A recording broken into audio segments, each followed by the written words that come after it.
نحمده ونصلي على رسوله الكريم اما بعد بسم الله الرحمن الرحیم اللهم صل على محمد وعلى آل محمد وبارک وسلم رب اشرح لي صدری ويسر لي امری واحلل عقدۃ من لسانی یفقهوا قولی واجعل لي وزیرا من اہلی آمین یا رب العالمین۔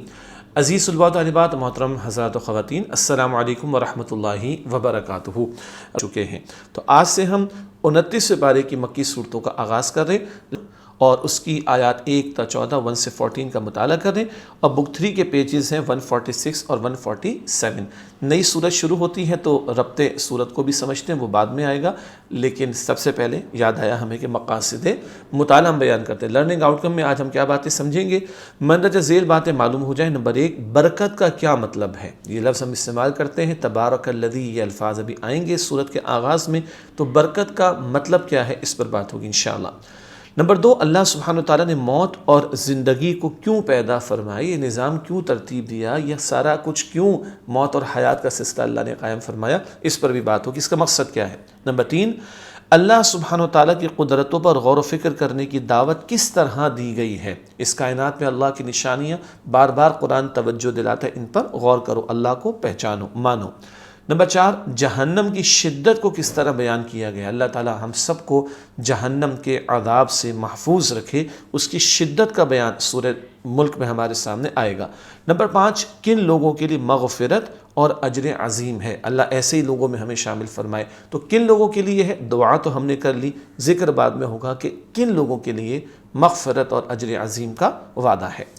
یہ تو بات ہوئی مقاصد مطالعہ کی۔ اب چلتے ہیں ربط صورت کی طرف۔ اب تو ماشاءاللہ آپ کو واضح ہو چکا کہ پچھلی صورت اور جس صورت کا آغاز کریں ان کے آپس کے ربط کو، کنیکشن کو ہم بیان کرتے ہیں۔ سورۃ الملک سے پہلے سورۃ التحریم ہے، 28ویں پارے کی آخری صورت سورۃ التحریم، وہ مدنی صورت ہے، وہ ہم بعد میں حصہ نمبر 6 اور 7 میں، پارٹ 6 اور 7 میں ہم مدنی صورتیں بعد میں آپ کے سامنے پیش کریں گے۔ بہرحال سورۃ الملک سے پہلے سورۃ التحریم ہے، جس میں نبی کریم صلی اللہ علیہ وآلہ وسلم کی محبت بھرے انداز میں دل جوئی کا ذکر اور ازواج مطہرات رضی اللہ عنہن کو خصوصاً اور تمام امت کو بالعموم تنبیہ کی گئی ہے کہ کوئی ایسا عمل نہ کریں جو رسول اللہ صلی اللہ علیہ وآلہ وسلم کی ذات مبارکہ پر گراں ہو، خواہ وہ محبت رسول صلی اللہ علیہ وسلم کے حصول کی بنا پر ہی کیوں نہ ہو۔ مزید یہ کہ اہل ایمان کو اپنے آپ کو اور گھر والوں کو جہنم کے عذاب سے بچانے کی تلقین کی گئی ہے۔ نیز اہل ایمان کو اللہ سبحانہ وتعالیٰ کے حضور سچی توبہ کرنے کا حکم دیا گیا ہے، اور اس بات کی صراحت ہے کہ اللہ سبحانہ وتعالیٰ اپنے نبی اور اہل ایمان کو روز محشر ہرگز رسوا نہیں فرمائے گا، بلکہ رسول اللہ صلی اللہ علیہ وآلہ وسلم کو مقام محمود پر فائز کیا جائے گا، اور اہل ایمان کی یہ شان ہوگی کہ ان کے آگے اور دائیں ان کا نور دوڑتا ہوگا، اور اس وقت بھی یہ دعا کرتے ہوں گے، اے ہمارے رب، ہمارے لیے ہمارے نور مکمل فرما دے اور ہمیں بخش دے۔ نیز کفار و منافقین سے جہاد کرنے اور ان پر سختی فرمانے کا حکم دیا گیا ہے۔ یہ بہت سارے موضوعات ہیں جو سورہ تحریم میں بیان ہوئے ہیں، لیکن وہ ہم کچھ عرصے کے بعد جب مدنی صورتیں پارٹ 6 اور پارٹ 7 میں پڑھیں گے تب وہاں پر تفصیل آئے گی۔ اللہ کے پیارے نبی علیہ السلام کا تذکرہ، آپ کی ازواج مطہرات کا ذکر ہے، ہمیں تعلیم دی گئی اپنے آپ کو اور اپنے گھر والوں کو جہنم کی آگ سے بچاؤ، سچی توبہ کرنے کی تعلیم دی گئی ہے، کفار و منافقین پر سختی کرنے کا ذکر ہے، ان سے جہاد کرنے کا بیان بھی آتا ہے۔ یہ موضوعات تو ہیں سورۃ تحریم، جو کہ 28ویں پارے کی آخری صورت ہے۔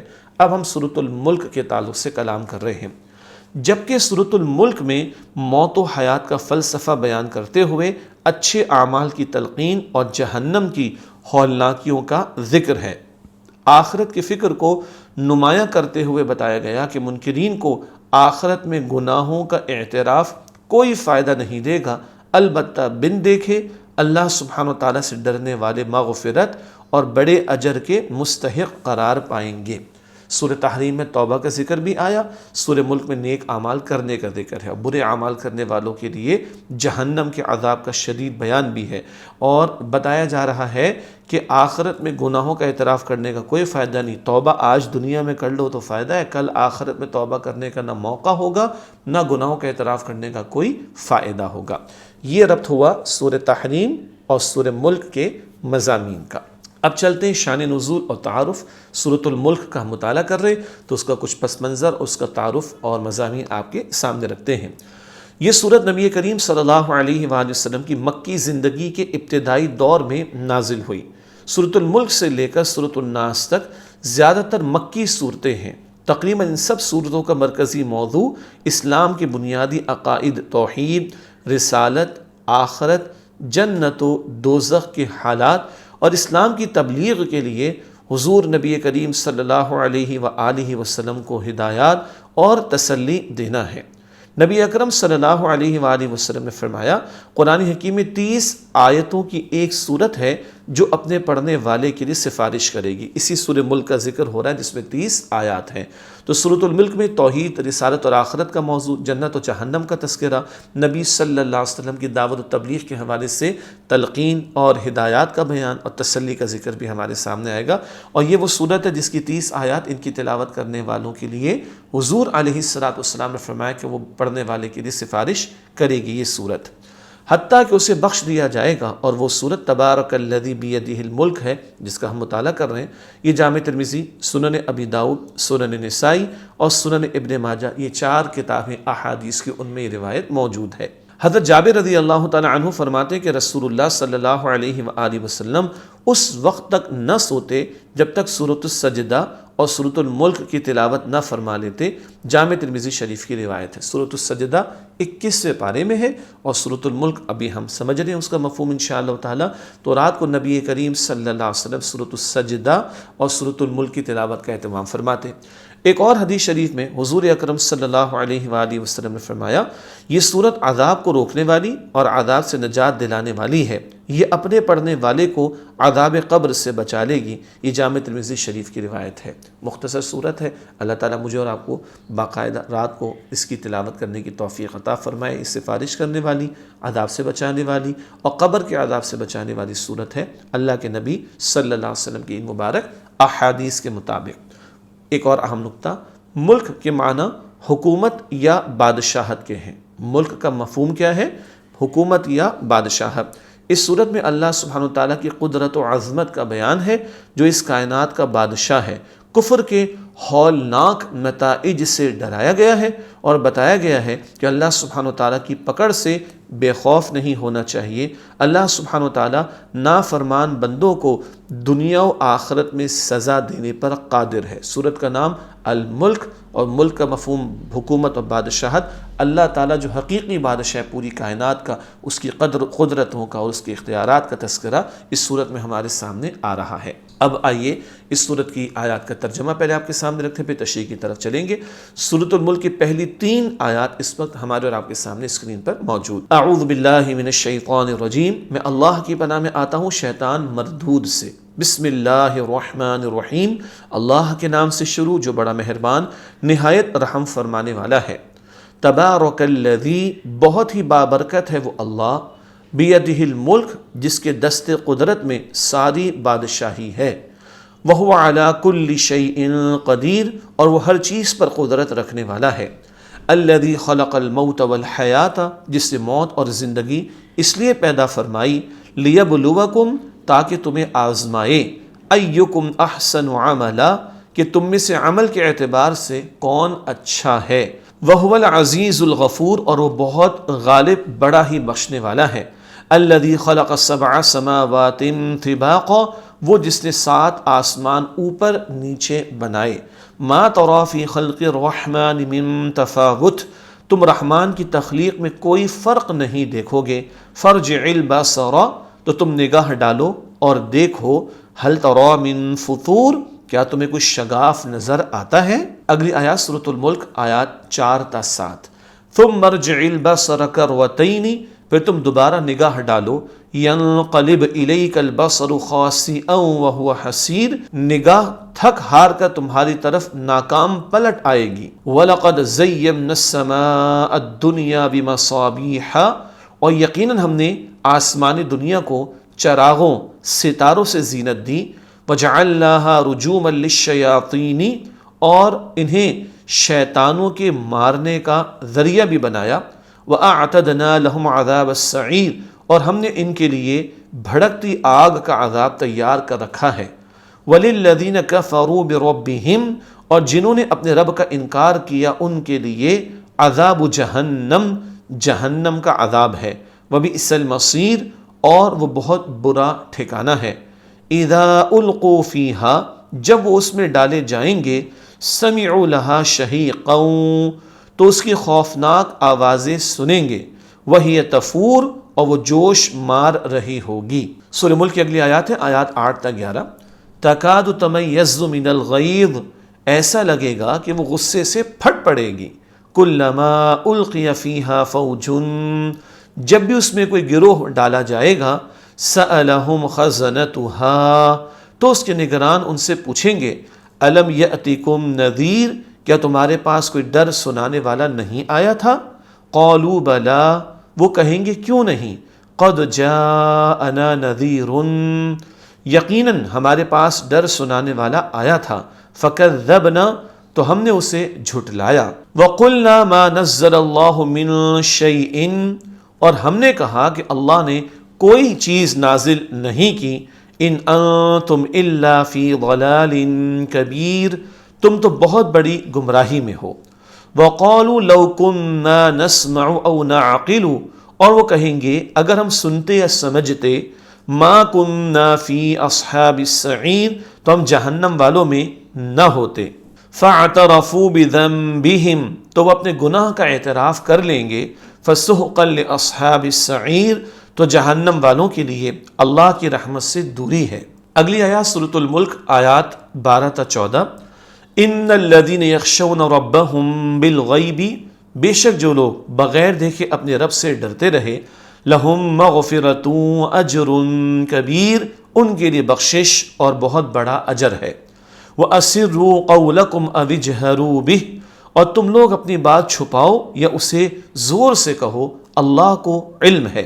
إِنَّهُ عَلِيمٌ بِذَاتِ الصُّدُورِ، بے شک وہ سینوں کے رازوں کو بھی خوب جاننے والا ہے۔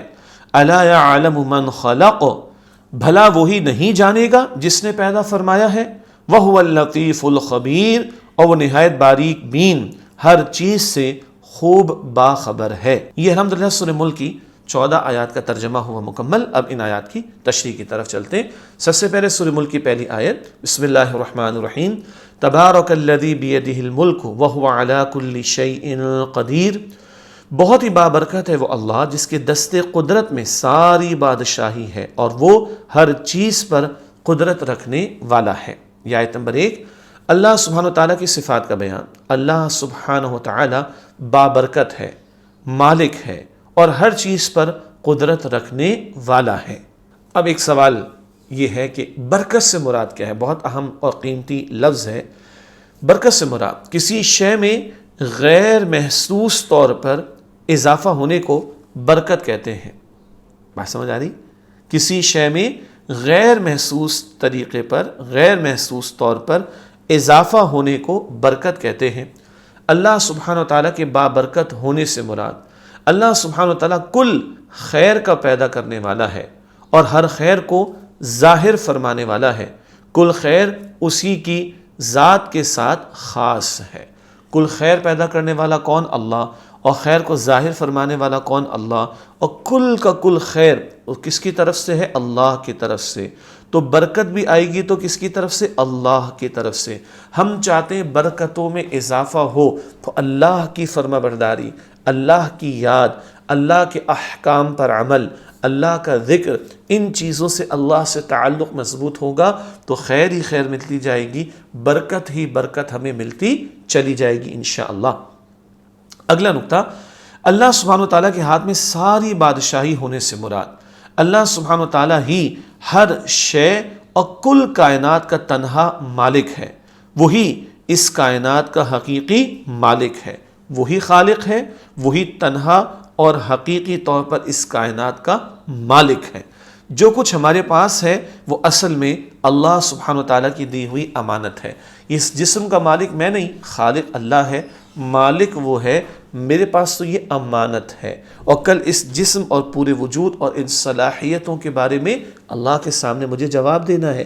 مالک وہ ہے، میں امین ہوں، اونر وہ ہے، ہم اور آپ کسٹوڈین ہیں، یہ ہمارا نہیں، اس کے بارے میں، اس سب کچھ کے بارے میں جو ہمیں عطا ہوا مالک اللہ، ہمیں اس کا جواب بھی اللہ کے سامنے دینا ہے۔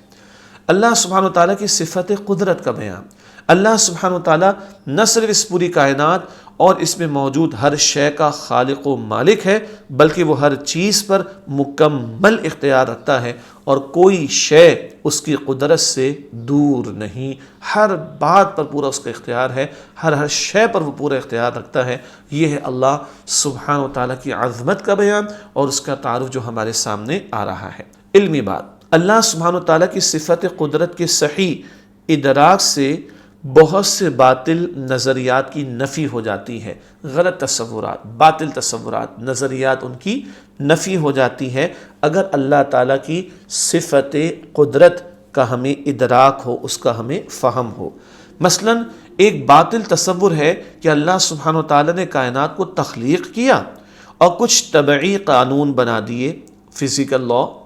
اب یہ کائنات خود بخود ان اصولوں پر چل رہی ہے، جیسے ایک گھڑی ساز گھڑی بنا کر چھوڑ دیتا ہے اور گھڑی خود بخود چلتی رہتی ہے، اور گھڑی کا گھڑی ساز، گھڑی بنانے والا، گھڑی کا گھڑی ساز سے کچھ تعلق نہیں رہتا، جبکہ حقیقت اس کے برخلاف ہے کہ اللہ سبحانہ وتعالیٰ نے اس کائنات کو بنایا اور یہ کائنات برقرار رہنے کے لیے اللہ سبحانہ وتعالیٰ کی توجہ کی ہر لمحے محتاج ہے۔ تو اللہ کی ذات وہ ہے جو کائنات کو بنانے والی بھی ہے اور کائنات کو چلانے والی بھی، اس نے چھوڑ نہیں دیا، اس کی پوری توجہ کائنات پر ہے، ہر لمحے ہر طرف اس کی توجہ ہے۔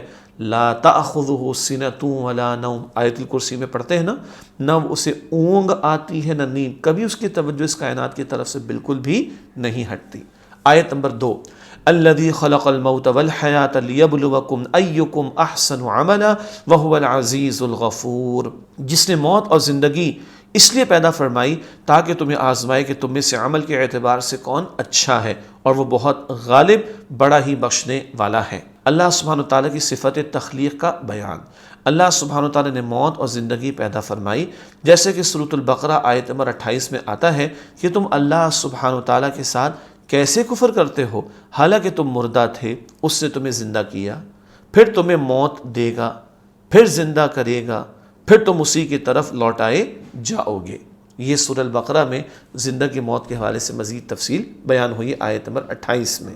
ایک اہم علمی بات، ہر زندہ چیز پر موت آ کر رہے گی، صرف ایک اللہ سبحانہ تعالیٰ کی ذات ہے جس پر کبھی موت نہیں آئے گی۔ اس بات کا ذکر سورۃ العنکبوت کی آیت نمبر 57 میں آتا ہے، 57 میں، ہر جاندار موت کا مزہ چکھنے والا ہے اور تم سب ہماری طرف لوٹائے جاؤ گے، سب کو لوٹ کر اللہ کی طرف جانا ہے، باقی رہنے والی ذات تو اللہ کی ہے، انسانوں کو، دیگر مخلوقات کو تو موت بھی آنی ہے۔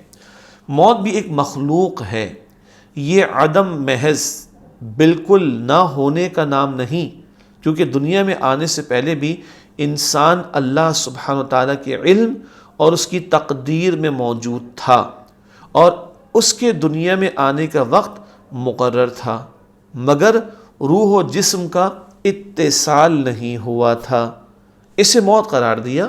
پھر دنیا میں آنے کے بعد روح جسم سے جدا ہوئی تو اسے بھی موت قرار دیا۔ یہاں ایک چھوٹی سی ذرا تفصیل طرف مشکل بات آ گئی ہے۔ عدم محض کا مطلب بالکل ہی ختم ہو جانا، ایسا نہیں ہے کہ موت کے بعد ہمارا معاملہ بالکل ختم ہو جائے، نہیں۔ دنیا میں آنے سے پہلے معاملہ کیا تھا، ہماری روحوں کو تو اللہ نے پیدا کر دیا تھا، مگر روح جسم ملائے نہیں گئے تھے، تو اس روح کو ایک انداز سے موت قرار دیا گیا تھا، اور اس کے بعد دنیا میں آئے ہیں تو روح اور جسم اللہ نے ملا دی تو یہ زندگی شروع ہو گئی۔ اسی دنیا میں جب روح نکال دی جاتی ہے تو یہ موت کا معاملہ آ جائے گا۔ تو پہلے والے مرحلے کو بھی ابھی روح تھی، موت ہی کہا گیا، زندگی کب آئی، جب روح جسم کو ملا دیا گیا۔ دنیا میں جب بندے کی روح نکال لی گئی دوبارہ موت کا معاملہ آ گیا۔ یہ ہے جو اس مقام پر تھوڑی سی ایک مشکل بات آئی ہے، مجھے امید ہے کہ ہمیں سمجھ آ گئی ہوگی، اور جب سورۃ البقرہ ہم پڑھیں گے پارٹ 6 میں تو یہ سورۃ البقرہ کی آیت 28 میں بھی تفصیل اور آئے گی انشاءاللہ۔ اب ایک اہم نقطہ، موت اور زندگی پیدا کرنے کی حکمت، یہ موت زندگی سلسلہ کیوں قائم کیا گیا؟ لکھا ہے یہ بطور امتحان ہے تاکہ اللہ سبحانہ وتعالیٰ ظاہر فرما دے کہ بندوں میں سے عمل کے اعتبار سے کون اچھا ہے۔ یہ سارا نظام کیوں موت اور حیات کا قائم ہوا، موت اور زندگی کا امتحان لینے کے لیے۔ اب ایک اہم بات، تم میں سے کون اچھا ہے عمل کے اعتبار سے؟ ذکر کرنے کی حکمت، کس بات کا امتحان لیا جا رہا ہے؟ تم میں سے عمل کے اعتبار سے اچھا کون ہے؟ اس میں کیا حکمت ہے، آئیے سمجھتے ہیں۔ احسن عملا میں یہ بات قابل غور ہے کہ اللہ سبحانہ و تعالیٰ نے یہ فرمایا کہ ہم آزمائش کے بعد یہ ظاہر فرمانا چاہتے ہیں کہ تم میں سے کس کا عمل اچھا ہے، یہ نہیں فرمایا کہ کس کا عمل زیادہ ہے۔ اس سے معلوم ہوا کہ اللہ سبحانہ و تعالیٰ کے نزدیک کسی عمل کی مقدار کا زیادہ ہونا قابل توجہ نہیں، بلکہ عمل کا اچھا اور صحیح و مقبول ہونا معتبر ہے۔ اسی لیے قیامت میں انسان کے اعمال کو گنا نہیں جائے گا بلکہ تولا جائے گا، جس میں بعض کا ایک ہی عمل کا وزن ہزاروں اعمال سے بڑھ جائے گا۔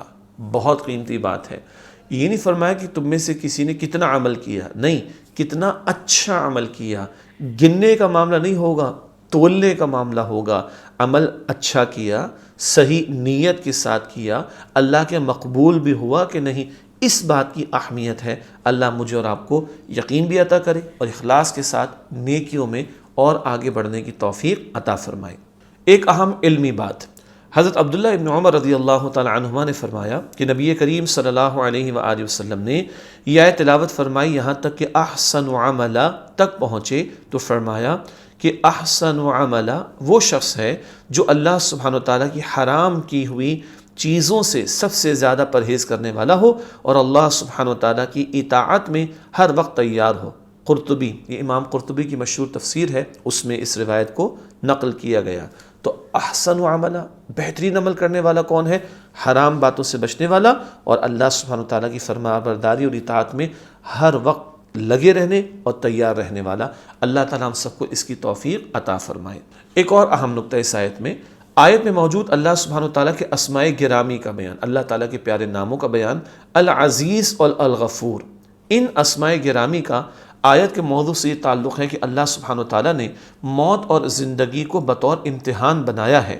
اللہ سبحانہ وتعالیٰ زبردست ہے، یعنی تمام مخلوقات اس کے قبضہ قدرت میں ہیں اور وہ مجرموں کو سزا دینے پر قادر ہے، اور وہ الغفور ہے، یعنی سزا دینے پر قادر ہونے کے باوجود توبہ کرنے والوں کو بہت بخشنے والا ہے۔ اس میں امید اور خوف دونوں کے پہلو سامنے آ رہے ہیں ہمارے، الحمدللہ۔ تیسری آیت سورۃ الملک، الذی خلق سبع سماوات طباقا ما ترى في خلق الرحمن من تفاوت فارجع البصر هل ترى من فطور۔ وہ جس نے 7 آسمان اوپر نیچے بنائے، تم رحمان کی تخلیق میں کوئی فرق نہیں دیکھو گے، تو تم نگاہ ڈالو اور دیکھو کیا تمہیں کوئی شگاف نظر آتا ہے۔ یہ آیت نمبر 3 کا ترجمہ ہوا، اس کی تشریح کی طرف چلتے ہیں۔ اللہ سبحانہ وتعالیٰ کے کمال تخلیق کی مثال، اللہ سبحانہ وتعالیٰ ہی نے 7 آسمان اوپر تلے بنائے، اوپر تلے ایک کے بعد دوسرا تیسرا چوتھا، 1 بائی 1 اوپر کی طرف معاملہ، تو اوپر تلے 7 آسمان اللہ نے بنائے۔ آسمان سے مراد انسانی علم، جیولوجی اور اسٹرونومی ابھی آسمان کو سمجھنے سے قاصر ہے۔ فی الحال بادلوں سے بہت اوپر جو نیل گوں فضا نظر آتی ہے اسے ہم آسمان کہتے ہیں، لیکن قرآن حکیم بتاتا ہے کہ اللہ سبحانہ وتعالیٰ نے اوپر نیچے 7 آسمان بنائے اور زمین سے قریب ترین آسمان یعنی آسمان دنیا کو سورج، چاند اور ستاروں سے سجایا ہے۔ ان 7 آسمانوں کی حقیقت ابھی جیولوجی، اسٹرونومی، یہ جو سائنس کی مختلف برانچز ہیں، ان میں ہمیں مل نہیں سکی، ٹھیک ہے؟ تو یہ بات تو اصل اللہ تعالیٰ کے علم میں ہے، اور ہم جو نیل گوں، نیلی رنگت والا آسمان دیکھتے ہیں اسی کو ہم پہلا آسمان کہتے ہیں، اور اس کو اللہ تعالیٰ نے سورج، چاند، ستاروں سے سجایا۔ لیکن قرآن کریم اور احادیث مبارکہ میں اوپر تلے ایک کے اوپر ایک، ایک کے اوپر ایک 7 آسمانوں کا ذکر بار بار سامنے آتا ہے۔ اللہ سبحانہ وتعالیٰ کی صفت تخلیق کے کمال کا بیان، اللہ سبحانہ وتعالیٰ کی تخلیق میں کوئی نقص نہیں ہے، کوئی کمی، غلطی، اس طرح کا کوئی معاملہ نہیں، یعنی ساری کائنات نیچے سے اوپر تک ایک قانون، مضبوط اور مربوط نظام میں جکڑی ہوئی ہے اور کڑی سے کڑی ملی ہوئی ہے۔ آسمان میں ڈھونڈنے سے بھی کوئی رخنہ یا شگاف نظر نہیں آتا، یعنی کوئی نقص، کوئی کجی اور کوئی خلل نظر نہیں آتا، بالکل سیدھے اور برابر ہیں، جو اس بات پر دلالت کرتے ہیں کہ ان سب کا پیدا کرنے والا صرف ایک ہی ہے متعدد نہیں۔ اس کائنات کی اسموتھ فنکشننگ میں، اس کی ورکنگ میں کوئی فلا، ڈیفیکٹ نہیں ہے، رخنا شگاف نہیں ہے، اور یہ سارا عمل جس میں کوئی خلل، کوئی رکاوٹ کچھ بھی نہیں ہے، یہ بتا رہا ہے کہ اسموتھ فنکشننگ اگر ہو رہی ہے تو ایک چلانے والا اس کے پیچھے کوئی تو ہے، جو نظام ہستی چلا رہا ہے وہی خدا ہے، بہت سارے نہیں، وہ ایک اکیلا تنہا ہے۔ یہ کائنات کی اسموتھ فنکشننگ اس بات کا ثبوت پیش کر رہی ہے۔ دلالت کرنے کا مطلب دلیل کے طور پر پیش ہونا۔ ایک اور اہم علمی بات، بعض دفعہ دوبارہ دیکھنے سے کوئی نقص اور عیب نکل آتا ہے، اللہ سبحانہ و تعالیٰ دعوت دے رہا ہے کہ بار بار دیکھو کہ کیا تمہیں کوئی شگاف تو نظر نہیں آتا، ایک دفعہ نظر نہیں آئے دوسری دفعہ دیکھ لو، بار بار نگاہ اٹھا لو، تم تھک جاؤ گے، تمہیں اللہ کی اس کائنات میں کوئی فلا، کوئی ڈیفیکٹ، کوئی رخنا، خلل نہیں ملے گا۔ آیت نمبر 4، ثم ارجع البصر کرتين ينقلب اليك البصر خاسئا وهو حسير۔ اس آیت کا ترجمہ ہے پھر تم دوبارہ نگاہ ڈالو، نگاہ تھک ہار کر تمہاری طرف ناکام پلٹ آئے گی۔ یہ آیت نمبر 4 کا ترجمہ ہے۔ اس آیت کی تشریح، اللہ سبحانہ وتعالیٰ کی تخلیق ہر عیب سے پاک ہے، اس حقیقت کی وضاحت۔ اللہ سبحانہ وتعالیٰ کی تخلیق، آسمان میں کوئی شگاف تلاش کرنے کے لیے جتنی مرتبہ بھی نظر ڈالی جائے ناکامی ہوگی، وہ نظریں ناکام اور تھک کر لوٹیں گی، اور انہیں اللہ سبحانہ وتعالیٰ کی تخلیق میں کوئی عیب نہیں ملے گا، ایک ہی چلانے والا ہے۔ جا بجا قرآن حکیم میں اس کا ذکر ہمیں ملتا ہے۔ آیت نمبر 5، وَلَقَدْ زَيَّنَّا السَّمَاءَ الدُّنْيَا بِمَصَابِيحَ وَجَعَلْنَاهَا رُجُومًا لِلشَّيَاطِينِ وَأَعْتَدْنَا لَهُمْ عَذَابَ السَّعِيرِ۔ اس آیت کا ترجمہ، اور یقیناً ہم نے آسمانی دنیا کو چراغوں، ستاروں سے زینت دی، اور انہیں شیطانوں کے مارنے کا ذریعہ بھی بنایا، اور ہم نے ان کے لیے بھڑکتی آگ کا عذاب تیار کر رکھا ہے۔ یہ آیت نمبر 5 کا ترجمہ، آسمانی دنیا سے مراد اللہ سبحانہ و تعالیٰ نے 7 آسمان بنائے ہیں، زمین سے قریب ترین یعنی پہلا آسمان آسمان دنیا کہلاتا ہے۔ آسمان دنیا کی پہچان یہ ہے کہ اللہ سبحانہ و تعالیٰ نے اس کو چراغوں سے سجایا ہے۔ اب اتنی دور جو ستارے نظر آتے ہیں پہلا آسمان ہے، تو آگے آسمانوں کا عالم کیا ہوگا، پھر 7واں آسمان، اس کے اوپر اللہ کا عرش، اللہ اکبر، ہم اس کائنات کی وسعتوں کو ابھی نہیں سمجھ سکے۔ چراغوں سے مراد ستارے جن میں جلنے یعنی کمبسشن اور روشنی دینے کا عمل ہو رہا ہے۔ آسمان دنیا میں لا تعداد ستارے موجود ہیں جو زمین سے دیکھنے پر چمکتے نظر آتے ہیں، اور ان کی تعداد کو ہم شمار نہیں کر سکتے۔ اردو کے پرانے محاورے میں ستارے گنتے گنتے سو گیا۔ بڑے شہروں میں تو اتنی پولوشن ہوتی ہے کہ ستارے کم نظر آتے ہیں، سبربس میں نکل جائیں، گاؤں دیہاتوں میں ہوں تو رات کی تاریکی میں لگتا ہے کہ کالی چادر پر خوبصورت نگینے لگے ہوئے ہیں، اور آدمی چارپائی پہ لیٹ کر ان کو دیکھے تو گنتے گنتے سو جائے گا، تعداد مکمل نہیں ہوگی۔ لا تعداد ستارے آسمان دنیا پر اللہ نے سجا رکھے ہیں اور آسمان کو مزین فرمایا ہے۔ آسمانی دنیا پر ستارے بنانے کی حکمت، ستارے آسمانی دنیا کو سجانے کے لیے بنائے ہیں۔ یہ ستارے فرشتوں کی چوکیاں ہیں جہاں سے عالم بالا کی حفاظت کی جاتی ہے اور شیطانوں کو مار بھگایا جاتا ہے۔ یہ شیطانوں کو مار بھگایا جاتا ہے، ہم نے پارٹ 1 میں سورہ صافات میں کچھ سمجھا تھا۔ اوپر سے وحی کا نزول ہوتا، جنات، شیاطین جنات کچھ لینا چاہتے تو ان کو ستارے مارے جاتے تھے۔ سورہ صافات پارٹ 1 میں ہم پڑھ چکے ہیں۔ ایک اور اہم نقطہ اسی تسلسل میں، شیطانوں کا انجام، اللہ سبحانہ وتعالیٰ نے ان کے لیے بھڑکتی آگ کا عذاب تیار کر رکھا ہے، جیسے کہ سورہ صافات کا بھی حوالہ دیا گیا۔ شیاطین سے مراد جنات، اگر وہ اوپر کی خبریں جو وحی کی نزول کا موقع ہوتا لینا چاہتے تو ان کو مارا جاتا ان ستاروں کے ذریعے سے، اور یہ ان کے لیے عذاب کی کیفیت تھی۔ آیت نمبر 6، وَلِلَّذِينَ كَفَرُوا بِرَبِّهِمْ عَذَابُ جَهَنَّمَ وَبِئْسَ الْمَصِيرُ، اور جنہوں نے اپنے رب کا انکار کیا ان کے لیے جہنم کا عذاب ہے اور وہ بہت برا ٹھکانہ ہے۔ اللہ سبحانہ وتعالیٰ کا انکار کرنے والوں کا انجام، آیات 6 تا 11 میں اللہ سبحانہ وتعالیٰ کے نافرمانوں کا ذکر کیا گیا ہے اور ان کا انجام بیان ہوا ہے کہ وہ جہنم کے عذاب میں ہوں گے، اور وہ جہنم بہت ہی برا ٹھکانہ ہے۔ اللہ تعالیٰ ہم سب کو جہنم کے عذاب سے محفوظ فرمائے۔ ایک عملی پہلو، جب بھی عذاب والوں کا ذکر آئے تو ہمیں یوں عذاب سے بچنے کی دعا کرنی چاہیے، اللہم لا تجعلنا منہم، اے اللہ ہمیں ان میں سے نہ کرنا، اے اللہ ایسوں میں ہونے سے ہم سب کی حفاظت فرما۔ آیت نمبر 7، اذا القوا فیہا سمعوا لہا شہیقا وہی تفور، جب وہ اس میں ڈالے جائیں گے تو اس کی خوفناک آوازیں سنیں گے اور وہ جوش مار رہی ہوگی۔ یہ آیت نمبر 7 ہے، جہنم کا ذکر چل رہا ہے۔ جہنم کی کیفیت کا بیان، جہنمی اس کی خوفناک آوازیں سنیں گے اور جہنم غصے میں جوش مار رہی ہوگی۔ سورۃ الفرقان آیت نمبر 12 میں اس بات کا ذکر یوں آتا ہے، جب وہ آگ انہیں دیکھے گی دور کی جگہ سے تو وہ اس کے جوش اور دھاڑنے کی آوازیں سنیں گے۔ جہنمیوں کو خوف بھی دلایا جائے گا، اور اس قدر شدید آگ ہے کہ وہ جوش مار رہی ہوگی اور جہنمی دور کی جگہ سے اس کو سن رہے ہوں گے۔ یہ ہے جہنم کا غصے میں جوش مارنے کا ذکر جو قرآن کئی مقامات پر کر رہا ہے۔ عملی پہلو، ہمیں جہنم کی آگ سے بچنے کی یوں دعا کرنی چاہیے، اللہم اجرنا من النار، اے اللہ آگ کے عذاب سے ہماری حفاظت فرما، یا یہ پڑھنا چاہیے اللہم انا نعوذ بک من النار، اے اللہ بے شک ہم جہنم کی آگ سے تیری پناہ مانگتے ہیں۔ یہ آیت نمبر 7 کا بیان ہوا۔ آیت نمبر 8، تکاد تمیز من الغیظ کلما القی فیہا فوج سألہم خزنتها الم یأتکم نذیر، ایسا لگے گا کہ وہ غصے سے پھٹ پڑے گی، جب بھی اس میں کوئی گروہ ڈالا جائے گا تو اس کی نگران ان سے پوچھیں گے کیا تمہارے پاس کوئی ڈر سنانے والا نہیں آیا تھا۔ اس آیت کی تشریح، جہنم کی ہولناکی کا بیان، جہنم غصے میں اتنی بھپری ہوگی کہ ایسا محسوس ہوگا کہ جہنم غصے سے پھٹ پڑے گی۔ استغفر اللہ۔ نافرمانوں کا جہنم میں ڈالا جانا، نافرمانوں کو گروہ در گروہ جہنم میں ڈالا جائے گا۔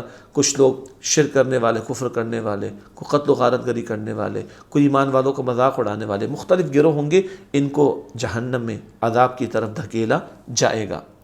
جہنم کے نگرانوں کا اہل جہنم سے سوال، کیا تمہارے پاس اس برے انجام سے ڈرانے والا کوئی نہیں آیا تھا؟ جو فرشتے جہنم پر مقرر ہوں گے وہ جہنم والوں سے سوال کریں گے، اور اس سے جہنم والوں کی ذلت میں اضافہ ہو رہا ہوگا۔ تمہارے پاس کوئی ڈرانے کے لیے نہیں آیا تھا؟ یہ سوال کریں گے فرشتے جو مقرر ہیں جہنم پر عذاب دینے کے لیے، کن سے؟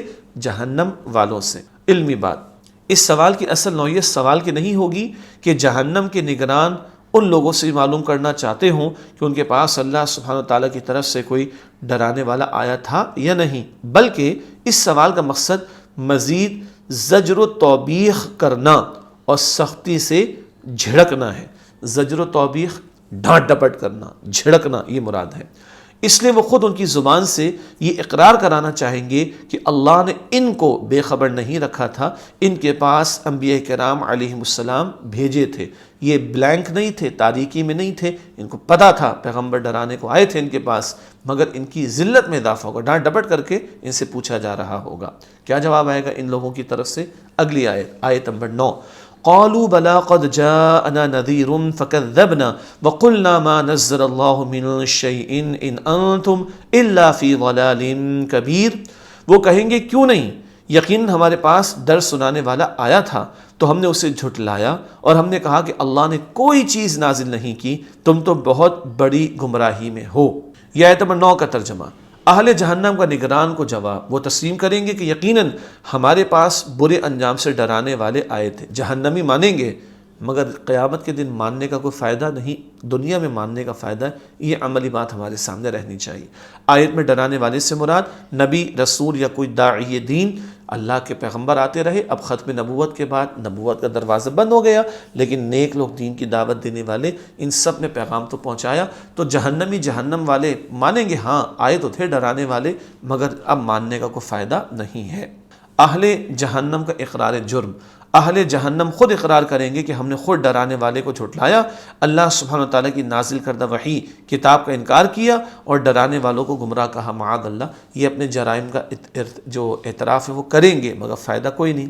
عملی پہلو، آج ہمیں اگر کوئی نیکی و بھلائی کی دعوت دے تو ہمیں اس کا انکار کرنے یا اس سے جان چھڑانے کے بجائے اس کی بات کو غور و فکر سے سننا چاہیے اور پھر عمل کی کوشش کرنی چاہیے، تاکہ آج معاملہ صحیح ہو جائے، کل گناہ کا اقرار کرنا اور شرمسار ہونا، شرمندگی کا اظہار کرنا کوئی فائدہ نہیں ہوگا۔ آج سن کر ماننا، آج ہی اس کا فائدہ ہے۔ آیت نمبر 10، وَقَالُوا لَوْ كُنَّا نَسْمَعُ وَنَعْقِلُ مَا كُنَّا فِي أَصْحَابِ السَّعِيرِ، اور وہ کہیں گے اگر ہم سنتے یا سمجھتے تو ہم جہنم والوں میں نہ ہوتے۔ اہل جہنم کی حسرت، اہل جہنم حسرت کریں گے کہ اگر ہم ڈرانے والوں کی بات سنتے اور سمجھتے تو جہنم سے بچ جاتے، لیکن وہی بات ہے، دنیا میں سننے کا موقع تھا، قیامت کے دن تو سننے کا موقع نہیں ہوگا۔ عملی پہلو ہمارے لیے اس آیت میں جو انجام بیان ہوا ہے اس سے بچنے کے لیے ہمیں چاہیے کہ اللہ سبحانہ و تعالیٰ نے ہمیں سوچنے، غور کرنے اور سننے کی جو صلاحیتیں دی ہیں ان کو استعمال کر کے اپنی زندگی کو قرآن و سنت کے مطابق ڈھالیں، جیسا کہ سورہ بنی اسرائیل آیت نمبر 36 میں اس بات کا ذکر آتا ہے کہ بے شک کان اور آنکھ اور دل ان سب کے بارے میں پوچھا جائے گا۔ صلاحیتیں ہیں، غور و فکر کر کے حق کو مانتے تو ہیں، قبول کرنا، عمل کرنا آج ممکن ہے، آج فائدہ اٹھانا ہے، کل ماننے اقرار کرنے والوں کو، جہنمیوں کو فائدہ نہیں ہوگا۔ آیت نمبر 11 فَاعْتَرَفُوا بِذَنبِهِمْ فَسُحْقًا لِأَصْحَابِ السَّعِيرِ، تو وہ اپنے گناہ کا اعتراف کر لیں گے تو جہنم والوں کے لیے اللہ کی رحمت سے دوری ہے۔ اہل جہنم کا اعتراف جرم، وہ اپنے گناہ کا اعتراف کریں گے۔ دراصل نگران کے اس سے پہلے سوال کا مقصد ہی یہی تھا کہ اہل جہنم اپنے جرائم کا اعتراف اپنی زبان سے کر لیں تاکہ انہیں پتہ چل جائے کہ ان پر کسی قسم کی زیادتی نہیں کی گئی، انہیں بلا وجہ اس عذاب میں نہیں جھونک دیا گیا، ان کے کرتوت ایسے رہے کہ انہوں نے حق کو جانتے بوجھتے رد کر دیا اور انکار کی روش اختیار کی، اسی پر ان کو جہنم میں ڈالا جا رہا ہے۔ اہل جہنم کے لیے وعید یعنی ڈراوا، اہل جہنم کفر و شرک کا اعتراف کریں گے اور ان کے لیے اللہ سبحانہ وتعالیٰ کی رحمت سے دوری ہوگی۔ آیت نمبر 12 ان الذين يخشون ربهم بالغیب لهم مغفرة واجر کبیر، بے شک جو لوگ بغیر دیکھے اپنے رب سے ڈرتے ہیں ان کے لیے بخشش اور بہت بڑا اجر ہے۔ یہ اب اللہ کے نیک بندوں کا ذکر آ رہا ہے۔ قیامت کے دن کامیاب ہونے والوں کی صفات کا بیان، وہ دنیا میں اپنے رب کو بغیر دیکھے مانتے اور اس سے ڈرتے رہتے ہیں، ان کے لیے گناہوں کی بخشش اور بہت بڑا اجر ہوگا۔ جو اس دنیا کو سب کچھ نہیں سمجھتے، آخرت پر یقین رکھتے ہیں، بن دیکھے اللہ کو مانتے ہیں، گناہوں سے حتی الامکان بچتے بھی ہیں، لیکن کچھ کر بیٹھے اور رخ زندگی صحیح رہے، خوف اللہ کا دل میں رہا تو اللہ تعالیٰ کی طرف سے بخشش کا اور بہت بڑے اجر کا ان کے لیے اعلان بھی ہے۔ عملی پہلو، ہمیں ہر حال میں اللہ سبحانہ وتعالیٰ سے ڈرتے رہنا چاہیے۔ انسان کو اگر کوئی چیز گناہوں سے باز رکھ سکتی ہے تو وہ یہی عقیدہ ہے کہ اللہ سبحانہ وتعالیٰ اسے ہر حال میں دیکھ رہا ہے، وہ اس کے دل کے خیالات تک سے واقف ہے، پھر وہ اس سے باز پرس کرنے اور سزا دینے کی پوری قدرت بھی رکھتا ہے۔ باز پرس، کوشچن کرنا، سوال کرنا، یہ یقین پکا ہوگا، ہمارے اعمال بہت اچھے ہوتے چلے جائیں گے انشاءاللہ۔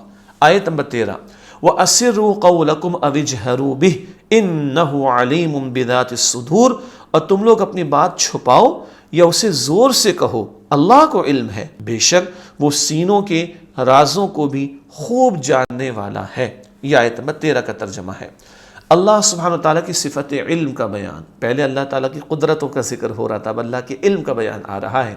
اللہ سبحانہ وتعالیٰ کی صفت علم کا بیان ہے۔ اللہ سبحانہ وتعالیٰ کے علم کی شان یہ ہے کہ وہ جانتا ہے اس کو بھی جو بات ہم چھپاتے ہیں اور اسے بھی جو بات ہم زور سے کہتے ہیں، یہاں تک کہ وہ ہمارے سینوں میں چھپے رازوں سے بھی واقف ہے۔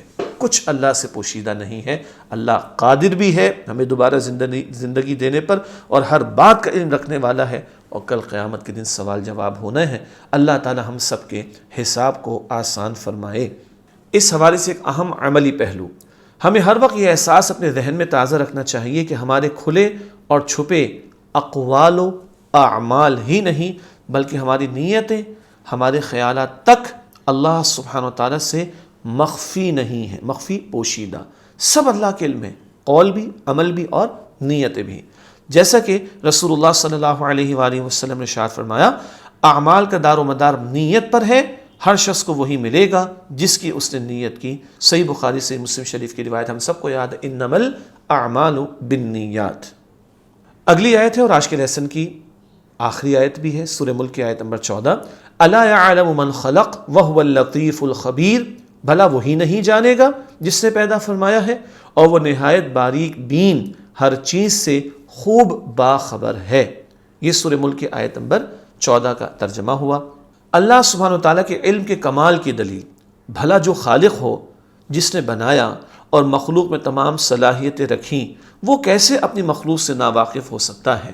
اسے تو خوب معلوم ہے کہ اس کی مخلوق میں کیا خوبیاں اور کیا کمزوریاں ہیں، سب کچھ اللہ کے علم میں ہے۔ آیت میں اللہ سبحانہ وتعالیٰ کے اسماء گرامی کا ذکر اللطیف اور الخبیر، یہ اللہ کے پیارے ناموں کا یہاں ذکر ہے۔ اللطیف سے مراد اللہ کا بڑا پیارا نام، انتہائی باریک بین۔ لطف کے معنی میں دو باتیں بنیادی طور پر پائی جاتی ہیں، دقت نظر اور نمبر 2 نرمی، یعنی مخلوق کی چھوٹی چھوٹی تکالیف کا علم رکھنا اور پھر ازراہ مہربانی ان کا ازالہ کرتے رہنا۔ باریکی سے بھی جو معاملات سامنے آئیں ان سے زیادہ باریک باتیں بھی اللہ کے علم میں ہیں، اور چھوٹی چھوٹی تکلیف کا علم بھی ہے، اور اللہ اس کو دور کرنے کی قدرت بھی پوری کی پوری رکھتا ہے اور فرماتا ہے رحمت اپنے بندوں پر۔ الخبیر کے معنی نہایت باخبر، ہر چیز سب کچھ جاننے والا۔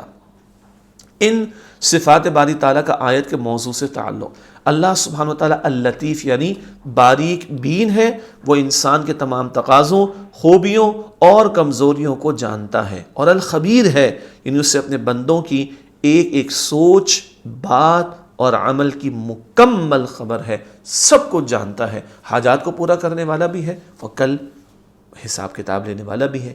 اللہ تعالی ہم سب کے حساب کو آسان فرمائے۔ الحمدللہ آج ہم نے سورۃ الملک کا ایک رکوع مکمل کیا، اگلی نشست میں دوسرا رکوع مکمل کریں گے۔ اللہ تعالیٰ سے دعا ہے کہ اللہ تعالیٰ میری، آپ کی، ہم سب کے تمام مسلمانوں کی مغفرت فرمائے۔